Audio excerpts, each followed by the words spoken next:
Be me, Mac, 30-something data analyst. My job is my life, but not in a sad way. I just genuinely enjoy it. There's a purity to numbers. They don't lie, they don't have feelings, they don't have a political agenda. 2 plus 2 is always 4. It doesn't care if you're happy or sad about it.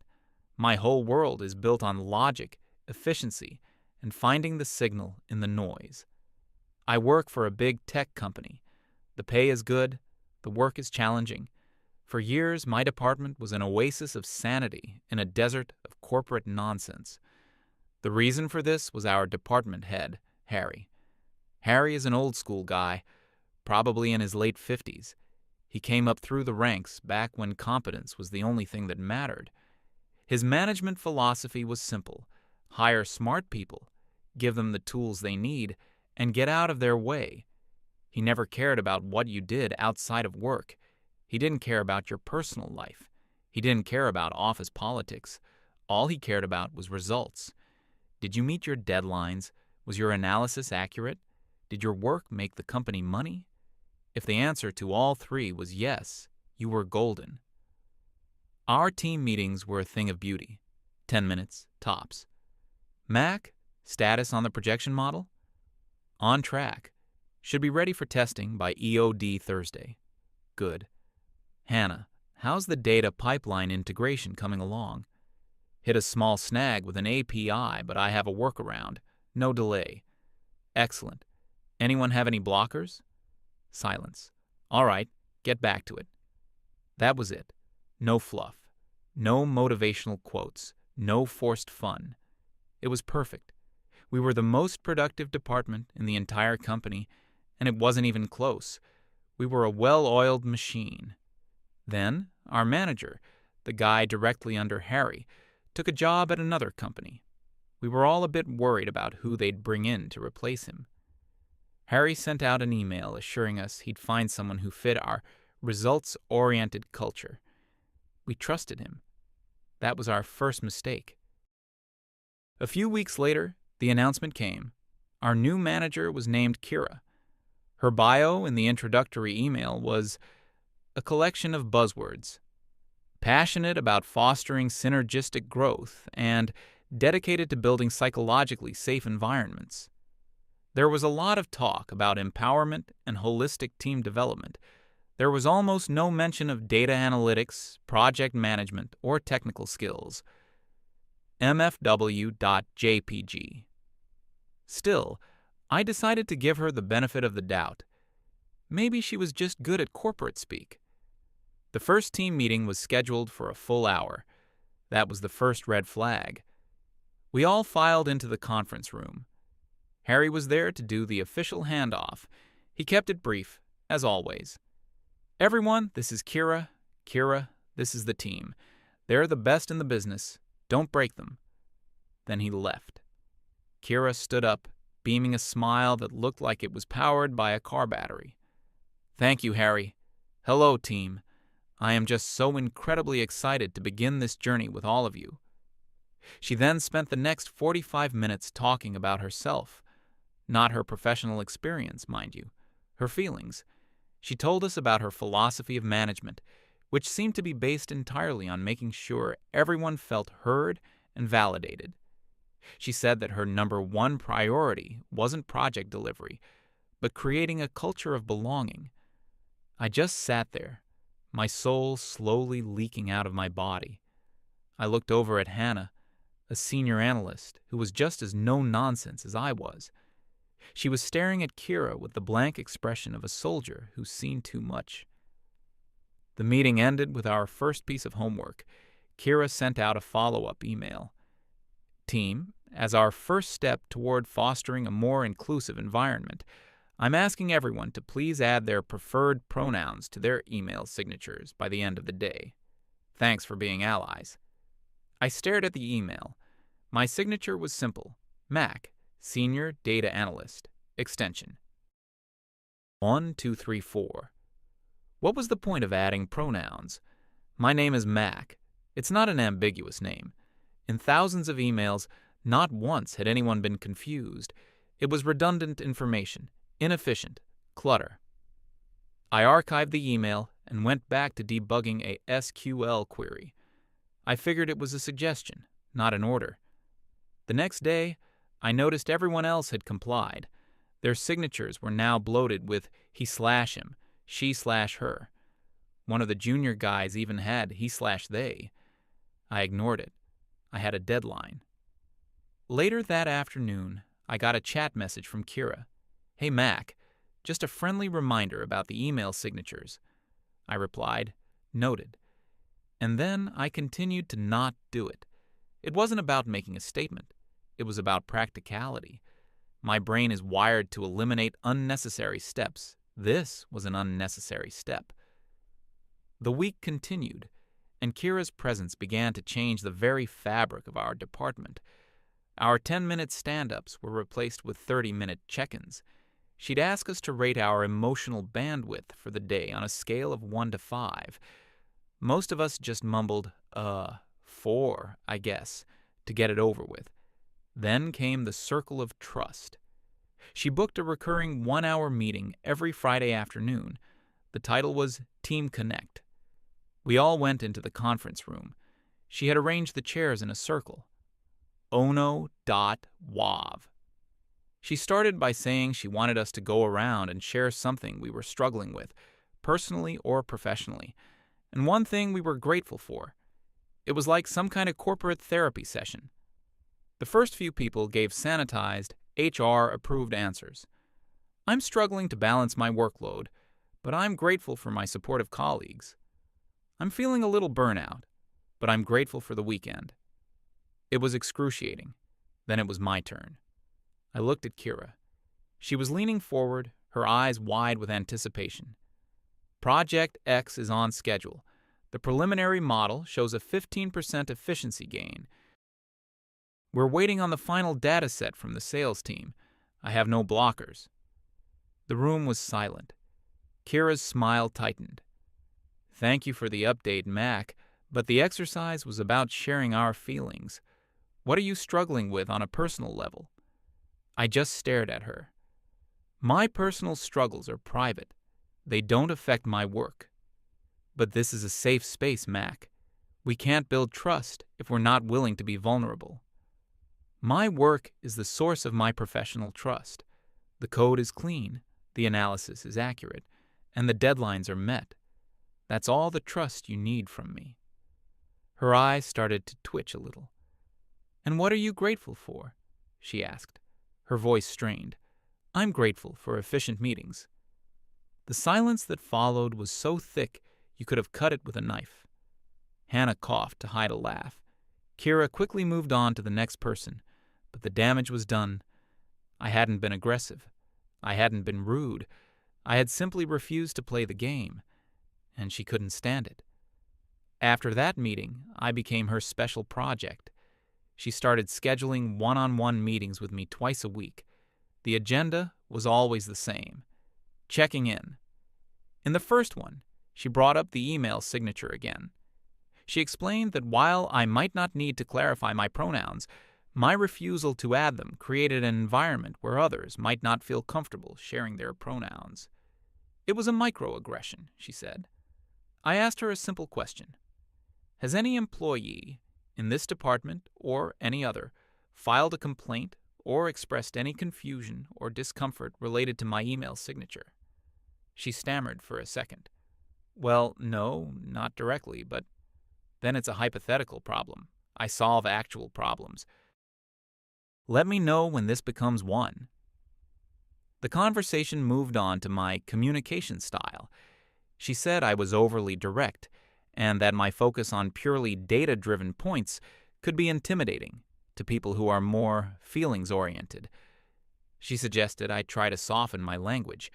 Instead of saying, "That conclusion is incorrect because the data doesn't support it," I should try something like, "I appreciate the perspective you're bringing, but I'm wondering if we've considered how the data might tell a different story." I told her that was inefficient and introduced ambiguity into a process that required precision. It was like trying to explain color to a person born blind. We were operating on two completely different wavelengths. She saw the workplace as a social club that occasionally did work. I saw it as a place of work that was occasionally social. This went on for weeks. The department's productivity started to dip. The constant meetings, the emotional check-ins, the new initiatives she kept rolling out, they were all distractions. People were spending more time managing Kira's feelings than doing their jobs. I just kept my head down and worked.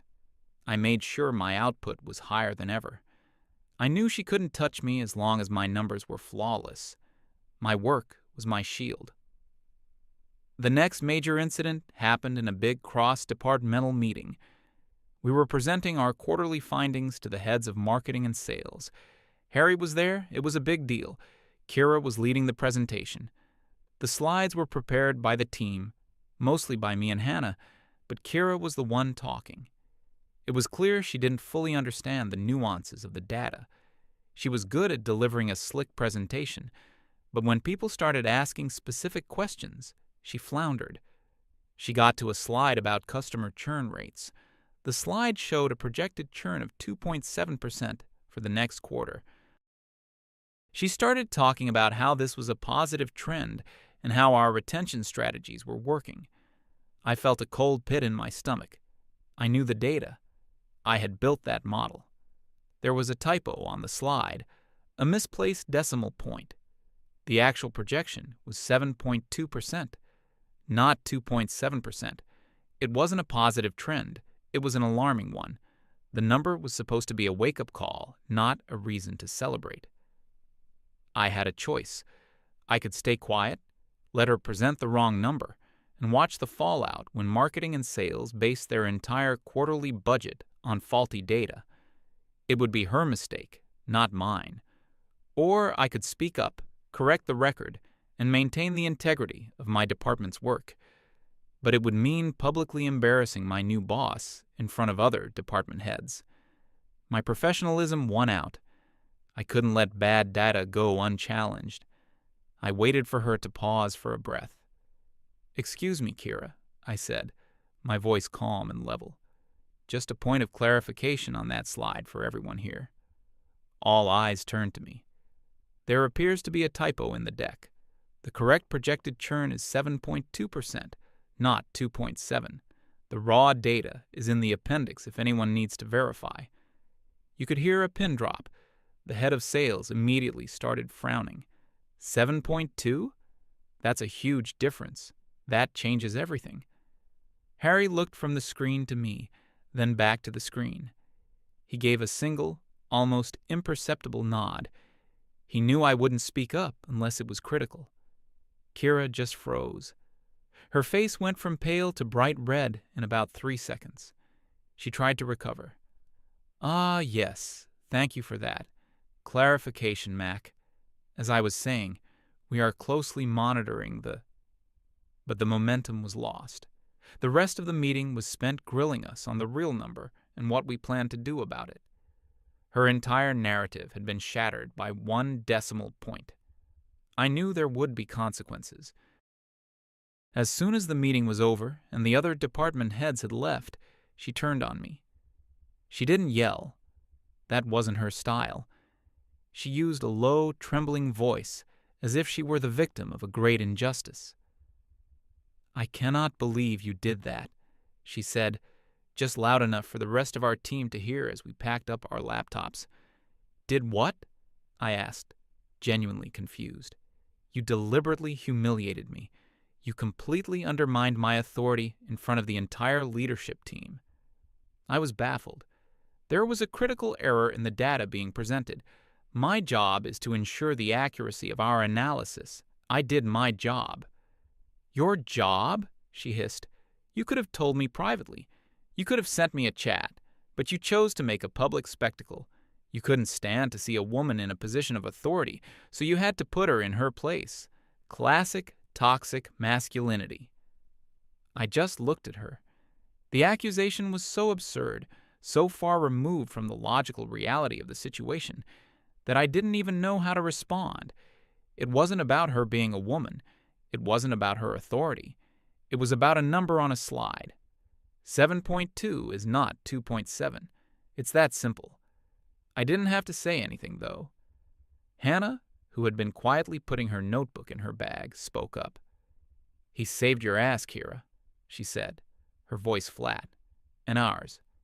If we had let sales and marketing run with that 2.7% number, we'd all be in a meeting with Harry's boss trying to explain why the company is about to miss its quarterly forecast by a mile. Mac did the right thing." Kira looked like she'd been slapped. She stared at Hannah, then at me. She saw no support in our faces, just cold, hard facts. She snatched her laptop, turned, and stormed out of the conference room without another word. I packed my bag in silence. Hannah gave me a quick nod as we left. Nothing more needed to be said. A line had been drawn, but I knew it wasn't over. People like Kira don't accept logical defeats. They just reframe the battle on an emotional battlefield where they can't lose. She couldn't attack my work, so she was attacking my character. And I had a sinking feeling she was about to escalate things significantly. Over the next couple of weeks, the atmosphere in the office became thick with tension. Kira barely spoke to me or Hannah. She managed the team through emails and group chats. Her one-on-ones with me were canceled without explanation. But she was busy. I saw her having hushed conversations with the more pliable members of the team, the junior analysts who were too scared to push back. She was always typing furiously after they spoke, no doubt adding to some kind of secret document. She was building a case, a narrative. I wasn't just a difficult employee. I was a problem, a toxic influence, a threat to the safe space she was trying to build. I didn't care. I just continued to do my work. I closed out 3 major projects, all ahead of schedule. I helped other departments solve complex data issues. I was creating undeniable value. I was making it impossible for them to get rid of me on the basis of performance. I knew the final confrontation was coming. It was just a matter of when and how. It came in the form of a calendar invitation. Meeting with Harry. The attendees were Harry, Kira, and me. The subject was performance and team culture. Thisisit.gif. I knew this was her endgame. She was going over my head. She was going to try and convince the one person who mattered that I was the cancer in the department. She was about to try and fight a war of feelings against a man who only cared about facts. She had no idea what she was walking into. I spent the night before the meeting preparing, not in the way Kira would. I didn't write down my feelings or practice my talking points in the mirror. I compiled data. I went through my work logs for the past 6 months. I pulled every project I had completed. I quantified the impact of each one: money saved, efficiency gained, revenue generated. I printed out my performance metrics: productivity, accuracy, timeliness. All of them were at 99th percentile for the company. I gathered the email chains from other departments, the ones where VPs and directors were praising my work. "Mac is a lifesaver," one read. "We couldn't have launched without his analysis," said another. I wasn't building a defense. I was building a fortress of pure, undeniable competence. She could bring all the feelings and buzzwords she wanted. I was bringing receipts. I walked into Harry's office the next afternoon. It was a corner office, big and sterile, with a large mahogany desk. Harry wasn't a man for personal decorations. The only things on his wall were company awards and a framed chart of the stock price's upward trajectory. Kira was already there, sitting in one of the 2 chairs in front of the desk. She was clutching a leather-bound notebook to her chest, like it was a holy text. Her face was set in an expression of grim determination. She looked like a martyr heading to the stake. I sat down in the other chair. I placed my slim folder on my lap and waited. I didn't look at her. I looked at Harry. Harry leaned back in his chair, templed his fingers, and got straight to the point. "Kira has requested this meeting," he said, his voice a low rumble. "She has expressed some serious concerns about the team's culture, and specifically your role in it, Mac. I want to hear what's going on." He turned his gaze to Kira. "The floor is yours." This was the moment she had been waiting for. She took a deep breath, opened her notebook, and launched her attack. It was a masterpiece of corporate doublespeak, a 40-minute monologue that was completely devoid of any concrete facts. She never accused me of doing anything wrong, not really. Instead, she spoke of the vibe in the office. She said I had a dismissive energy that made it difficult for others to be their authentic selves. She talked about my refusal to participate in team-building exercises, framing it not as a personal preference, but as a deliberate act of social sabotage. She brought up my overtly logical communication style, claiming it created a hostile environment for neurodivergent thinkers and those with different processing styles. She mentioned the pronoun incident, describing my quiet refusal as an act that invalidated the identities of my colleagues. The presentation in the conference room was her star exhibit. She painted the picture of a calculated, cruel takedown. I hadn't corrected an error. I had engaged in a public power play designed to emasculate her and reassert a patriarchal hierarchy. It was a truly breathtaking performance. She used every buzzword in the HR dictionary: psychological safety, microaggression, weaponized incompetence, unconscious bias. She was building a narrative in which I was the villain, not because of what I did, but because of what I represented. I was the old way of thinking, the unfeeling, logic-obsessed machine standing in the way of her enlightened, feelings-first utopia. She ended her speech with a flourish, her voice cracking with emotion. "It's not about any single incident, Harry. It's about a pattern of behavior, a pattern that is making it impossible for me to build the kind of cohesive, supportive, and innovative team that I was hired to create.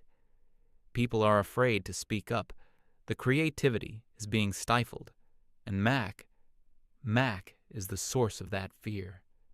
She closed her notebook and looked at Harry, her eyes shining with unshed tears. She had just laid out her entire case. Harry sat there, his expression unreadable. He let the silence hang in the air for a long moment. Then he turned his head slowly and looked at me. "Mac, your response?" I didn't say a word.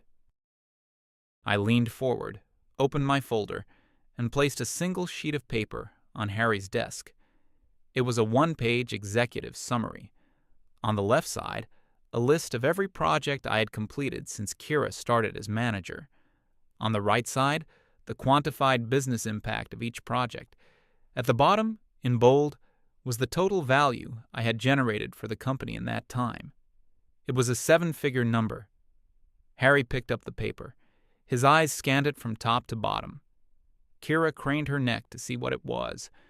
Her expression shifted from righteous indignation to confusion. This wasn't part of her script. I then placed a second stack of papers on the desk. "These are unsolicited emails of commendation from directors in sales, marketing, and operations regarding my work over the same period," I said calmly. Harry glanced at the top few pages. Finally, I placed a third, much thinner document on the pile. It was a chart, a simple line graph. "And this," I said, "is the department's overall productivity metric. The x-axis is time.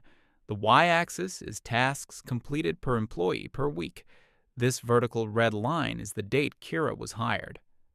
The line on the graph was stable and high for months. Then, at the red line, it began a steady, undeniable decline. The data was speaking for itself. I didn't need to add any commentary. Harry stared at the graph for a long time. The only sound in the room was the quiet hum of the air conditioning. Kira was starting to look pale. She was realizing her emotional narrative was being systematically dismantled by cold, hard data. "I was hired to be a senior data analyst," I said, my voice still quiet and even. "My performance is measured by the accuracy of my analysis and my contribution to the company's bottom line. These documents are my performance review. I have met or exceeded every expectation set for my role. I paused, then looked directly at Harry. I have never been rude to Kira. I have never refused a direct order related to a work task. I have never missed a deadline. The accusations being made are not about my work. They are about my personality and my refusal to engage in activities that I believe are a waste of company time and resources. I leaned back in my chair. That is my response. Checkmate. Harry looked at Kira. Her whole demeanor had changed. The righteous fire was gone, replaced by a flickering panic. Kira, Harry said, his voice dangerously soft. Mac's work is, by every conceivable metric, exemplary. He is arguably the most valuable individual contributor in this entire department. The team's overall output, however, has been declining for the past 2 months. He tapped the line graph. How do you explain this discrepancy? She stammered. Well, it takes time to implement a new culture. There is an adjustment period. People are spending more time connecting and building trust, which will lead to long-term gains. Harry cut her off, not unkindly, but with a finality that was absolute. Your job is to enable people like Mac, not to fix them. His communication style is what produces these results. He gestured to my folder. Your focus on feelings is producing these results. He tapped the graph again. Then came the killing blow. Harry picked up his desk phone. He pushed a button. Janet, could you get Hannah on the line for me, please? Kira's eyes went wide with terror. A moment later, Hannah's voice came through the speakerphone, tinny and professional. Yes, Harry? Hannah, you've been on the team for 5 years. I have one question for you, and I want a straight answer. Is Mac a disruptive presence in the department?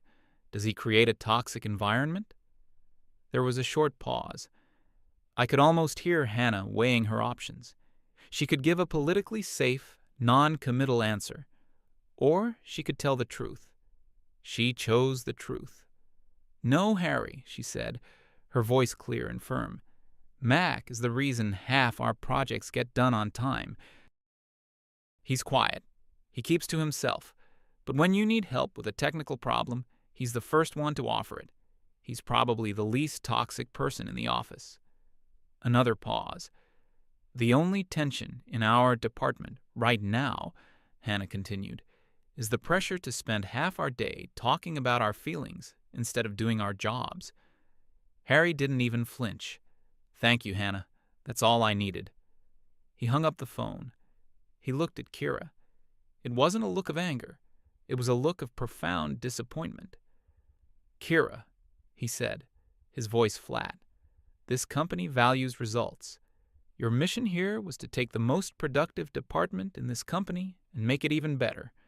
Instead, you have tried to turn it into a social experiment, and, in the process, you have alienated your top performers and driven down productivity. He stood up, signaling the meeting was over.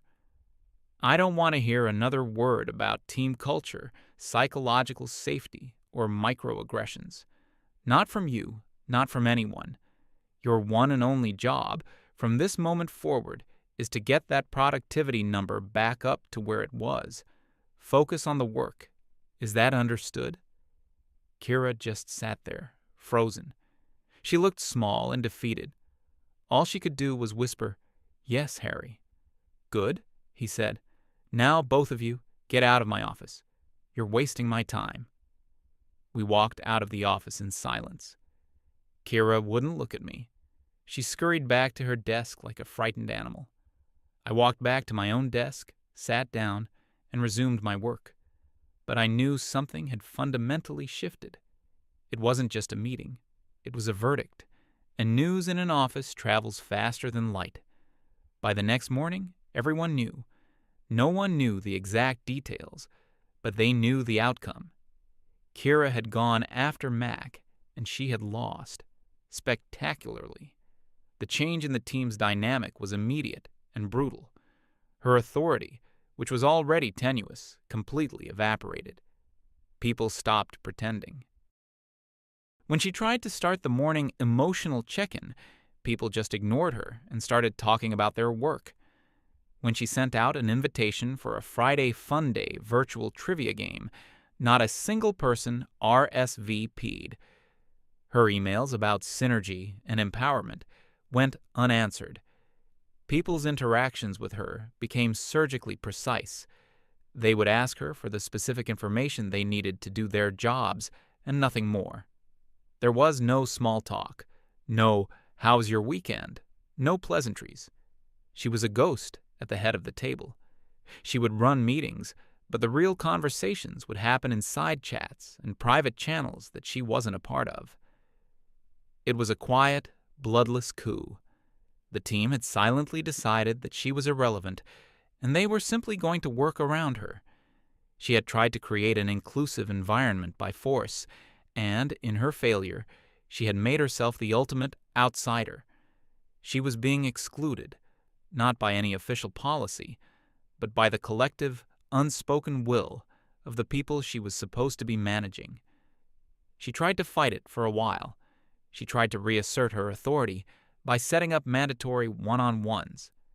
People would accept the invitation, show up, give one-word answers to her questions, and leave the second the meeting was over. It was a role reversal of the most ironic kind. She had accused me of creating a hostile environment through my silence. Now, she was experiencing what a truly hostile environment felt like, the crushing weight of collective indifference. The panic started to set in. She looked perpetually exhausted. Her forced smile was gone, replaced by a constant look of anxiety. She started making simple mistakes in her own work, forgetting to approve requests, missing important emails. Her own performance was cratering under the stress of her self-imposed isolation. She had built her entire professional identity around the idea of being a social architect, a master of human connection. But she had been rejected by the very people she was meant to connect. The final nail in the coffin was about a month after the meeting with Harry. She tried one last time. She called a team meeting and gave an impassioned speech about needing to rebuild trust and come together as a team. When she finished, there was just silence. No one clapped. No one spoke. People just stared at their laptops. She looked around the room, her eyes pleading. Nothing. The meeting ended 10 minutes early. That was Friday. On Monday morning, there was an email from Harry in our inboxes. Team, please be advised that Kira has decided to pursue other opportunities. Her last day was Friday. We wish her the best in her future endeavors. She was gone. She didn't even say goodbye. She had just packed up her desk after that final humiliating meeting and vanished. A quiet sense of relief washed over the department. That afternoon, Harry walked into our area. He looked at us. Listen up. We're going back to the old way. 10-minute stand-ups, no more circles, no more check-ins, just work. Any questions? No one had any. Later that day, I was at the coffee machine when Hannah came up beside me. She poured herself a cup and leaned against the counter. So, she said, a small smile playing on her lips. Things are quiet again. I took a sip of my coffee. For the first time since this whole thing started, I actually felt a genuine, unforced smile spread across my own face. Yeah, I said, quiet is good. And it was. We went back to being a well-oiled machine. Our productivity shot back up. The noise was gone. All that was left was the signal. It was perfect.